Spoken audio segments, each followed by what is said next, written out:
Hey, I'm Jocelyn with Wolters World, and this video is all about women's health. So first things first, your period may or may not show up when you're traveling. You know that every 28-day cycle may turn into like 30 days or 12 days. Often traveling internationally can really mess up your normal cycle, so be aware of that. Don't freak out. Pay attention to your body and what it's telling you.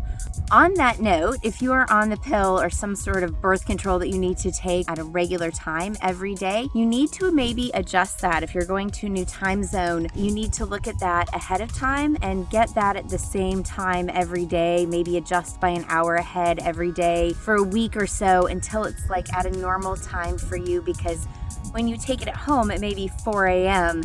wherever you're going to be. So you need to think about that both coming and going to keep things at normal efficacy and so your hormone levels stay where they're supposed to. But if you have questions about it, I am not a doctor, so please talk to your gynecologist or healthcare professional, not me. Also, most of the rest of the world doesn't use tampons the way Americans use tampons. We've got like 50,000 different kinds. When you're traveling through Europe, Asia, South America, Africa, all over the world, you'll find a lot more pads and panty liners and cups and things rather than tampons. So if you are particular about what you're using, then you need to maybe pack some of that from home and bring it with you. And whether you think you're having your period or not, take some with you just in case, because like I said, sometimes it shows up and sometimes it skips out. So you just need to be prepared for whatever that may be. And when I say prepared, I mean not just in your packed luggage. Always keep a couple of tampons, some pads, things like that in whatever your hand baggage, whatever you're taking on the plane with you, so that you're prepared in case anything should happen on the plane. It's a really good thing to have on hand. And you know what? Many times I don't need it, but I've run into other women who do. So if I can help out and I can hand off tampons to people who are struggling, I am happy to do so. So take one for the team, literally take one for all of womankind and hand them off if need be. I want to talk about pharmacies versus drugstores, because in Europe, they're a little different. The pharmacy has this big green cross thing, right? And that's for like medicines and stuff. Sometimes you can get some shampoos and things, soaps and whatnot in those things, but that's where you go for pharmaceutical medicine, like things where you need a prescription and things like that. So if you have prescriptions and you may need to get them filled while you're abroad, please think about that ahead of time and try to get them filled before you go. But that's the kind of place you're going to go. Whereas we go to like maybe Walgreens or CVS in the States, and we've got like a drugstore and a pharmacy together. They're separate here. So a drugstore in Europe is going to have your makeup, your shampoo, just all those odds and ends, those sundry sort of things. And so they're two different stores as you're traveling around most of the rest of the world. Health isn't just about our ovaries and our uteruses.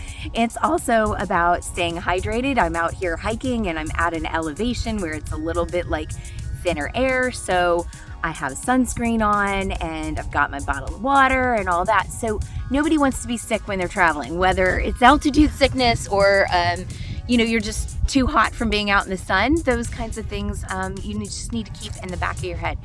So a couple other things about women's health when you're traveling. One, some women are more susceptible to yeast infections than other people. So you should probably maybe bring your own soap with you so that you can kind of help keep your flora the same. Then it's a little bit closer to what it is at home. Different waters can kind of affect that too. So you can't really do much about extra water, but you can bring your own soap. Also, the medicine that you may need to cure that, it might not be available except by prescription in some places. So if you're one of those unlucky few who just kind of get yeast infections, bring that medicine with you just in case, because you won't regret having it, just in case you can't just go to the pharmacy and buy it. Another thing, ladies, if you're going through menopause and you're having hot flashes and whatnot, you can't really cure that. There's no fixing it. But it is possible to dress in layers. So you can strip down as much as, is socially acceptable as you're traveling. So I really encourage you to dress in layers, something really thin and light underneath, so you don't have to like strip off all your clothes and jump in the water. but maybe, you know, that might help just a little bit. Also, there are cooling packs and things that you can take with you. It doesn't hurt to have one of those little fans that spritzes water. So if you are in the throes of menopause and you're having crazy hot flashes, talk to your doctor, of course, but also you can bring these extra little things to help with that. Those are some of my tips about women's health when you're traveling. There are so many more. Please put them in the comments section below, because this subject has been far too taboo for far too long. So if we can all help each other out and give each other some great suggestions about how to take care of our bodies and ourselves while we're traveling, put it down there. Let's share the knowledge. Bye from Northern Ireland.